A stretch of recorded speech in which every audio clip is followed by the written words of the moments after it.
typical marriage. I remember the night things started to get weird because it was right after our 5th wedding anniversary. It was a regular day working at the bank when I got a text from my wife.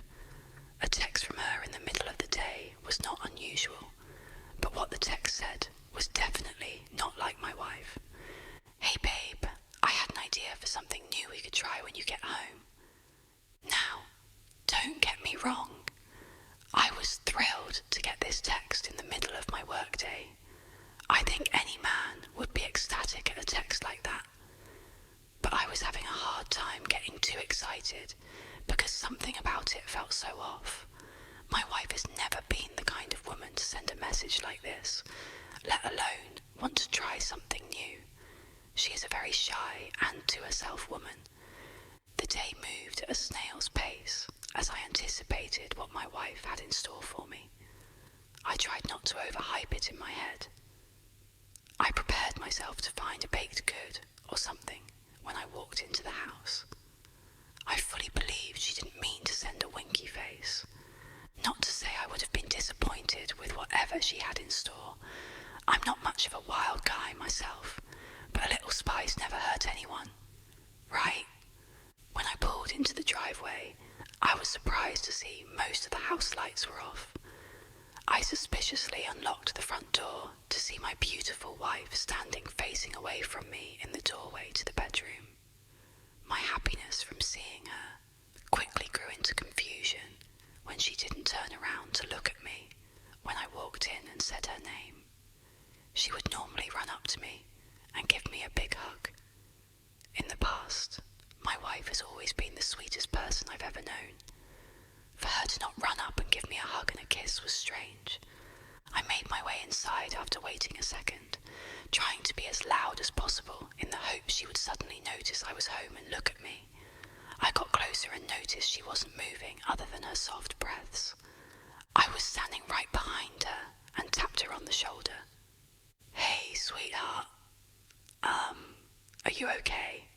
Right as I got out my words, she jumped around to face me with a giggle and smile. "Ah, that was so funny. Did I scare you?" she said while covering her mouth in an attempt to hide her toothy laugh. "Yeah, I guess you really did scare me," I replied with a nervous chuckle. "So, was that your special surprise you talked about?" "Of course not, silly. That was just the beginning of the fun," she remarked with a smirk and a wink. She grabbed my hand and led me into our bedroom. Under normal circumstances, I would have been over the moon about it, but her scaring me just before leading me into the bedroom felt so off-putting. Did she think this would turn me on somehow? Did one of my buddies reach out to her and tell her to do this? All I knew was that I was not interested in whatever romantic endeavours my wife had planned. I never thought I would say that. As we got to the bed, she pulled back all the covers and told me to lie down. I honestly felt like telling her I had a headache or something, but it was clear she had been thinking about this all day, and I really didn't want to discourage my wife from initiating things in the future. My mind was spinning with thoughts of what she might do next, but she did something I didn't expect. She put the covers back over me and tucked me in. I was both relieved and more confused than ever. She gave me a soft smile, then in one fast motion fell to the ground like a sack of wet hammers.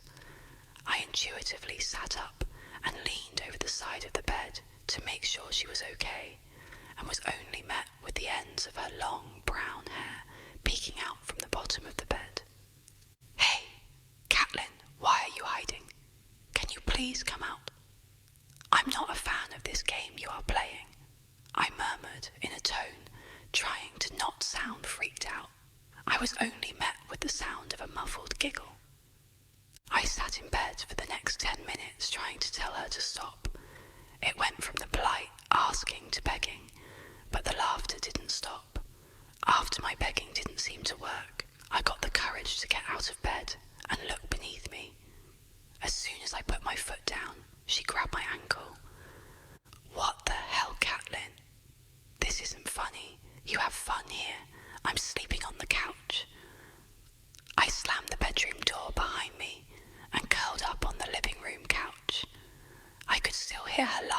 from the joke I seemed to miss. It was so hard to sleep that night.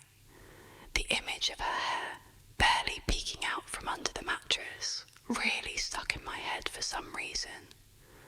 It took a while, but I finally fell asleep.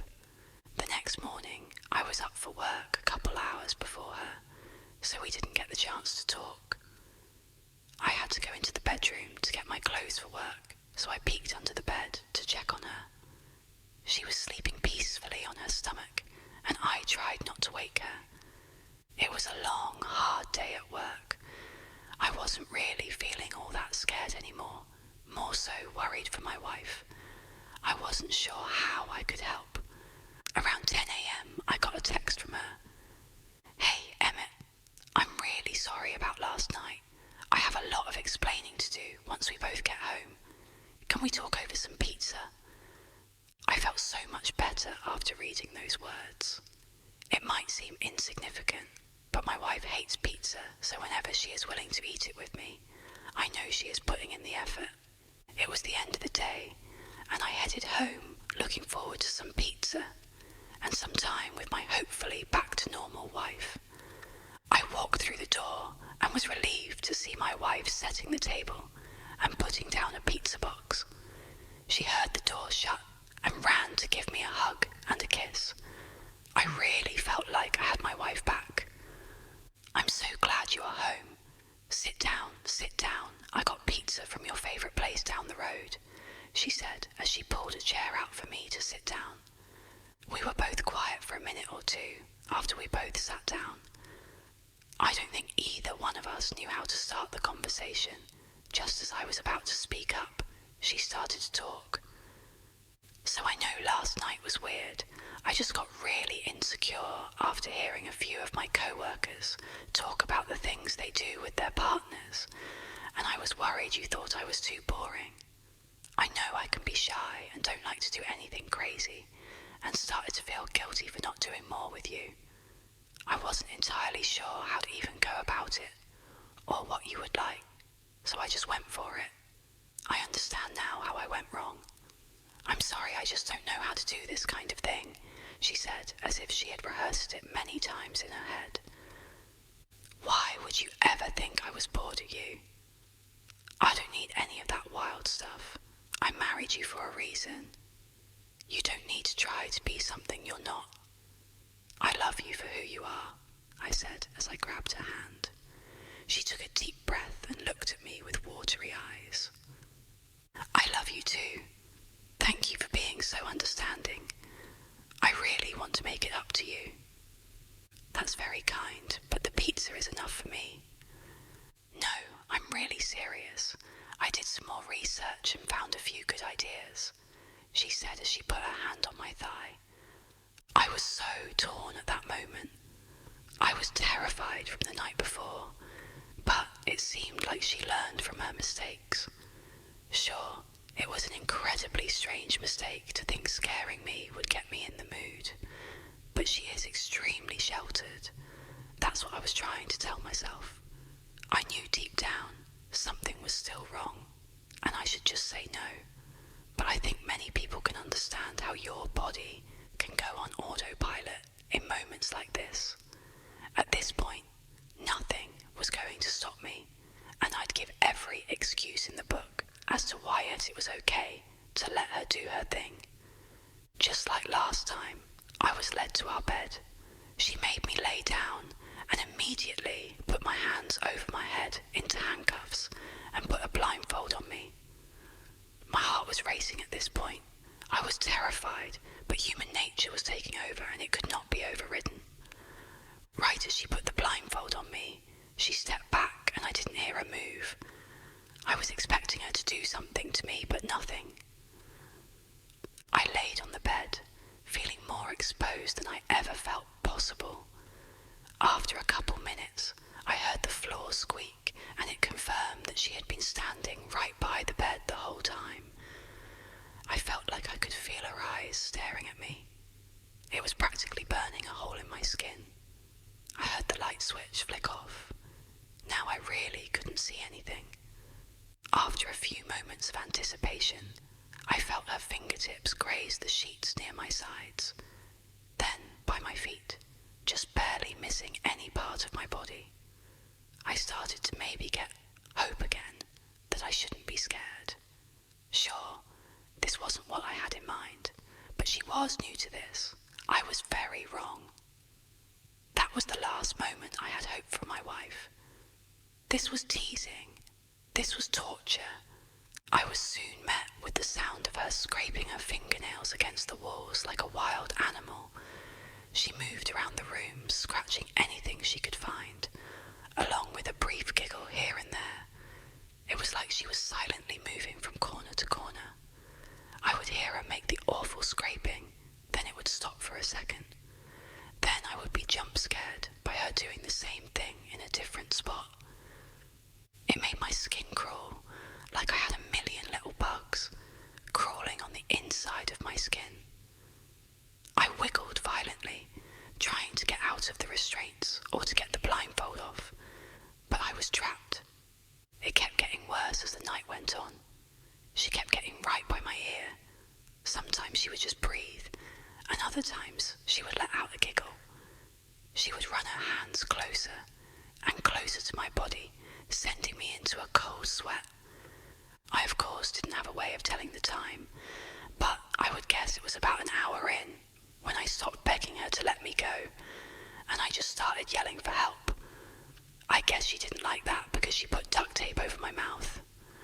Shortly after that, I started to hear the scraping sound on the ceiling. Our bedroom has an extremely high ceiling, so I had a hard time imagining how she was doing it. I couldn't believe the situation I was in. It felt like a terrible nightmare. I kept thinking, any minute I would wake up next to my gorgeous wife, sleeping soundly beside me, but the nightmare lived on. My wrists felt raw and bloodied. My neck was sore from moving it back and forth, trying to get the blindfold off. My whole body ached from trying to free myself, but all that paled in comparison to the psychological torture my wife was putting me through. Not being able to see her next move, and not knowing how far she was going to go, killed me inside. Before I knew it, I was waking up the next day, still tied up and blindfolded like the night before, but I didn't hear my wife around. I didn't let my guard down, however. I knew she could just be waiting for me to relax, then jump out and scare me again. After wiggling my head around for a bit, I finally got the blindfold off. I was honestly scared to open my eyes. I was terrified that my wife would be standing in the corner, waiting for me to look at her. Luckily, when I opened my eyes, she was nowhere to be found. But the relief was brief after seeing the aftermath of my bedroom. Nearly every square inch was scratched, even on the 20-foot ceiling above my head. Some of the scratches even had blood in them. As I looked around at my ruined room, I heard my phone buzzing on the bedside table. Either I put it there before getting into bed, or my wife put it there. At this point, it didn't matter, but having my phone near me could be a saving grace. I figured it was my boss calling me since it was 10 a.m. and I wasn't at work. I wasn't sure if my wife had any plans of coming back to get me, but maybe if I didn't show up to work, my boss would get worried about me and come looking for me. I soon had the realization that if they called my emergency contact, it would just be my wife, and I wasn't sure of how helpful she'd be at this point. I laid down in my bed the rest of the day, miserable as I watched the hours go by, my stomach growling, and my arms were sore from them being above my head for the last 24 hours. It was around 9 p.m. when my phone started getting calls like crazy. I remembered I had plans to get dinner with my brother, and he was probably worried about me. I am not the kind of person to just bail. After a couple hours of calling, I heard a few knocks at the door, followed by my brother's voice. It was muffled, but I could tell he was worried. I heard keys start to wiggly in the doorway. He had a set of keys in case I lost my pair and needed to get in the house. He opened the door and yelled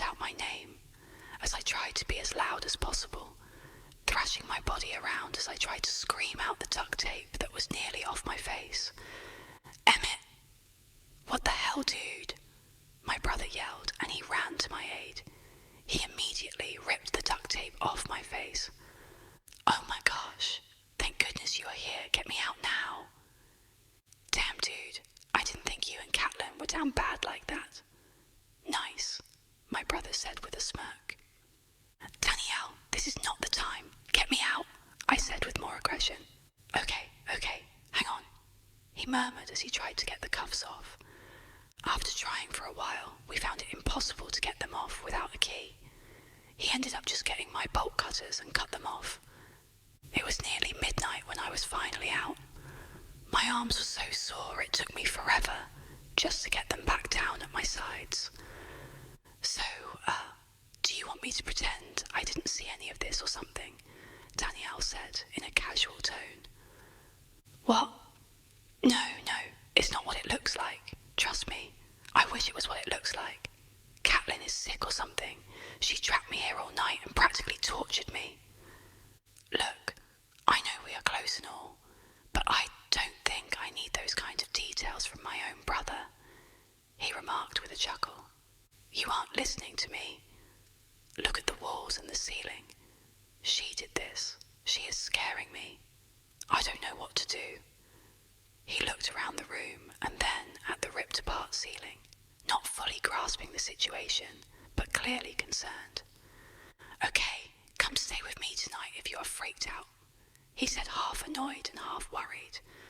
I grabbed a few pairs of clothes out of the closet and shoved them in a bag. I wasn't sure how long I was going to be gone, but I wanted to be prepared. My brother only lives a few minutes down the road, so it was an easy drive. The whole time, I was worried my wife was going to appear and scare me. We made it inside my brother's house, and he apologized for not having a guest bed. He's in his early 20s and lives alone, so he doesn't have much space, but honestly, I didn't want to be far away from him. I didn't dare to tell my little brother I needed him, and I was scared. But I think he could tell I wasn't okay. Listen, I don't really get what is going on, but it's getting really late and we both should sleep. Let me know if you need anything, he said as he awkwardly walked into his room 10 feet away from the couch I was lying on. I had a terrible time falling asleep that night.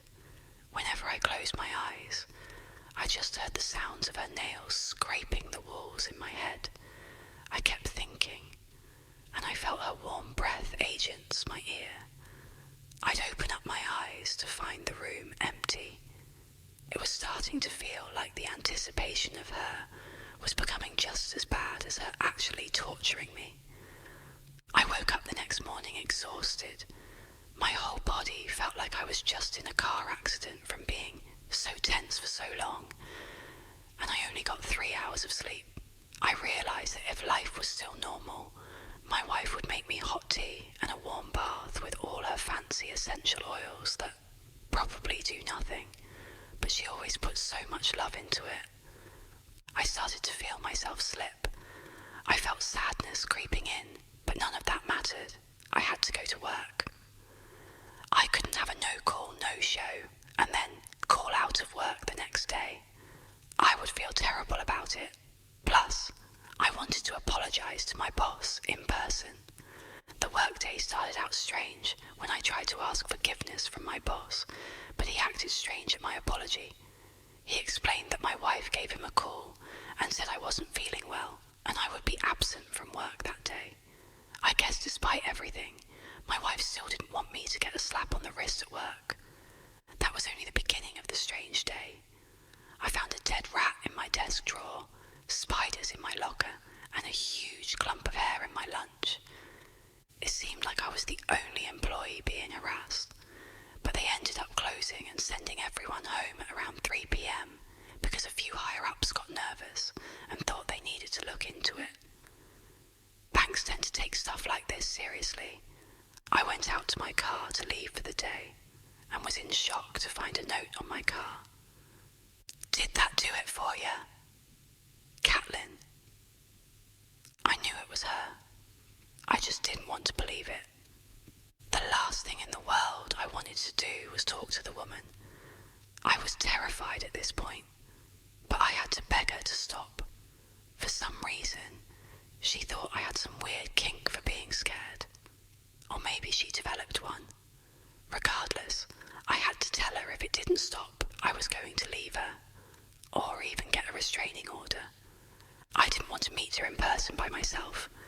I didn't know what stunt she would try and pull to convince me to give her one more chance. Since my brother was already partly up to date on the situation, I asked him if he would be there for our meeting. It might be awkward, but I needed him. I didn't want to involve more people than necessary. I texted them both individually and told them to meet me at a coffee shop that night.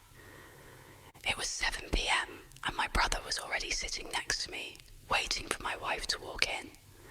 As she walked in, it was clear she was putting on an act. She looked overly sad and was dressed in bright clothes that she'd never worn in the past, trying to make herself look innocent. She pulled out a chair and sat down at our table. The air was thick and awkward. "Catelyn, I wanted to meet in person and have Daniel here because I need you to know whatever you are pulling here isn't what I want. I'm not enjoying whatever act you are putting on. I'm not turned on. I don't find it sexy, whatever you want to call it. Please, stop. If this is something you are into, I think we need to talk to a professional because it's scaring me," I said earnestly, as her eyes got watery and Daniel slouched in his chair uncomfortably. I don't know what to say, babe. I have to say I'm confused. I know I'm new to this experimenting thing, but I'm doing my best. This is what you asked of me.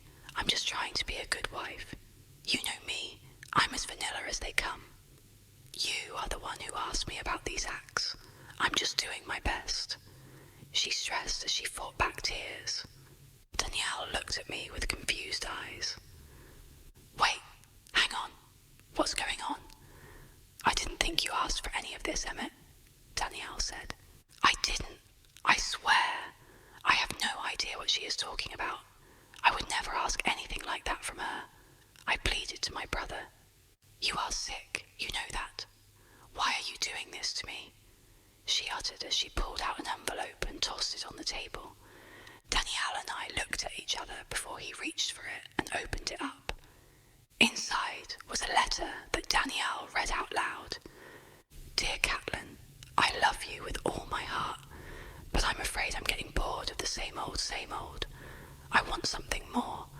I'm writing this out as I might feel weird, saying it face to face, but I've been thinking about it, and, well, nothing gives me a high quite like when I'm scared. And I mean, truly terrified. The adrenaline rush is like nothing else. I think if we employ this into our lives, it would really spice things up. In the everyday and in the bedroom. I hope you understand and don't get put off by this, but I really, really want it. Under no circumstance if I say, stop should you stop. If I tell you I'm too scared, you know you are doing something right. I can't wait to see what you come up with. Emmett." He lowered the note to look at me, only finding shock on my face. "What the hell, dude? Why would you do this to your wife and get me involved? This is so messed up and gross. Don't get me involved in your sick kinks ever again," he said as he threw the note at me and stormed out of the coffee shop. I begged him not to leave, but he didn't even turn around. I sat and stared at my wife, terrified. "What on earth is going on here? You and I both know I didn't write that garbage," I angrily whispered to her. Her face slowly morphed from sad to a satisfied grin. "Stop it. Stop it. I don't like this. Why don't you realize I hate what you are doing?" I cried. "When will you realize everything isn't always about you? Maybe I'm the one who likes it," she said as she lifted her eyebrows. "Stop. You are scaring me," I begged. "Good, then it's working," she said as she pushed her chair back and stood up. She turned around and looked like she was going to leave. Just as she was about to open the door, she stopped. She turned back around and looked at me. She slowly walked back toward me and picked up the note my brother threw. She grinned at me smugly as I trembled in fear. She leaned down to my ear and whispered, "I guess I did a good job imitating your handwriting, huh? she said as I remained frozen in my seat. I watched as she walked out, got in her car, and left, not knowing what to do next. She turned my own brother against me. This wasn't a miscommunication or something. She was doing this on purpose. She was torturing me. But why? It couldn't be just because she was bored of everyday life. Something was wrong. I knew my brother wouldn't want me back at his place. He saw what looked to be proof of me being a nasty scumbag. I wouldn't be able to convince him otherwise. I went to a hotel for the night. I didn't have other options. I didn't want to burden anyone else with this. Plus, I figured she'd just turn them against me too. After what felt like the longest day of my life, I was in my hotel bed, trying to relax. I got a text from my boss, letting me know they had to close the bank for the next couple of days because they were doing an investigation. I felt some relief from this. At least, I didn't have to worry about work for a day or two. I don't remember much of that night, but I do remember the outcome of the early morning. I remember feeling cold and wet. I opened my eyes to see I was in the woods and lying in a very shallow grave. Most of my body was above ground with a small pile of dirt on top of me. I was frozen in fear, the fear of my wife lurking around somewhere. It seemed like she tried to bury me alive but did a half-assed job. I tried looking around at the dark forest to try and get my bearings, but only found more confusion and dread. The cold morning wind whistling around me added to my looming fear, as if it was taunting me, but it didn't scare me nearly as badly as my wife. I looked around for her to try and find her, but only got more and more worried when I didn't see her. I heard the sound of twigs snapping from every side. Eventually I heard a grinding, clicking sound. It sounded robotic, but also human. Then it turned into a giggle. I never thought the sound of my wife's giggle would haunt me so feverishly. The sound would come from far to the right, then switch to my left, faster than she would have been able to get that far, much like she did in our bedroom a couple nights back. I started to hear footsteps along with the twigs breaking. I swore it didn't sound like she was walking on 2 feet, but on all fours. I tried not to think about it. I told myself my mind was playing tricks on me. I shook my head back and forth in an attempt to shake the visions out of my head. I found the strength in me to get to my feet and to run. I noticed what looked like the right direction to move in, based on the ground being disturbed, like she dragged me through the dirt into the spot I woke up in. After running for a few minutes, the trail looked familiar. I knew I was close to home.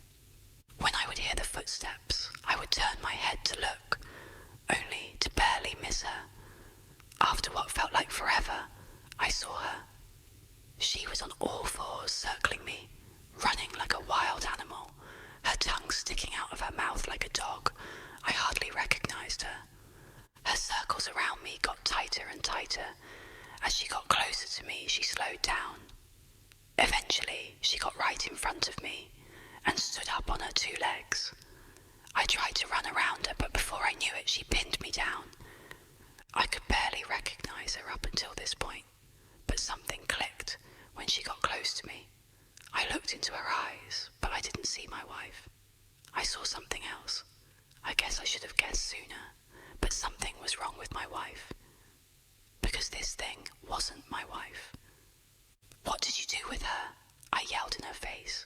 "You will never find her," she whispered with a hoarse voice, as drool started to come out of her mouth.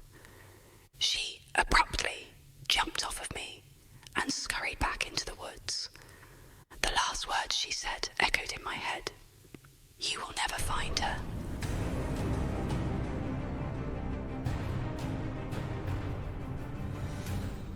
I just wanted to say thank you for the overwhelming support and love you guys have shown me, and thank you for joining me on my journey. Also, I want to thank today's video sponsor, Tubby Energy. Today's video is brought to you by Tubby Energy, the ultimate energy drink designed for gamers, creators, and anyone who needs a boost goes without the crash, unlike those other energy drinks loaded with sugar and junk. Tubby is packed with clean ingredients to fuel your focus, energy, and performance all day long. Whether you're grinding through a gaming session or just need that extra push to get through your day, Tubby's got you covered. And the best part, it's jitter-free. No weird crashes, just clean, sustained energy. Check out the link in the description below and use my code WETT at checkout to save 20% off your order. Yes, that's right. Not 10, but a whopping 20% off. Power up with Tubby Energy and stay on top of your game. A huge thank you to Tubby for sponsoring this video.